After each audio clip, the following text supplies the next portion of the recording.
Ang ating word of the North ay... Nga ay.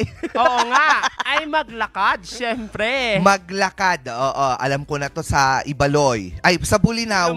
Lumalako. Lumalako.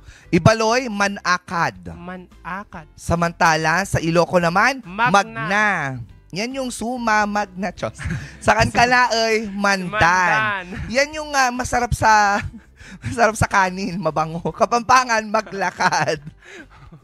Sa Pangasinan naman, manakar. Sabi niya ganyan. Yung manakar, sabi nila, huwag mong ilalabasin kasi baka manakar.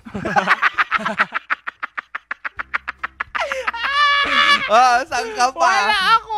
Wala kang entry ngayon. Naunahan kita. Sorry. Ano ba yun? Yun na ang ating word of the Norte. Maglakad. Mandan. Alam mo yung mandan? Yun nga yun. Yung mabango yun na halaman. Lalagay mo yan sa kanin. Mandan. Oo, pwede ding flavor ng gelatin. Mandan flavor. Ay, Diyos ko ba doon? Ay, nako. Pero wala ka talaga dun sa isa. Manaka. Manaka. Sarado mo. Baka manaka. Sarado mo yung pinto bago ka umalis kasi baka malakar. Ay, nako!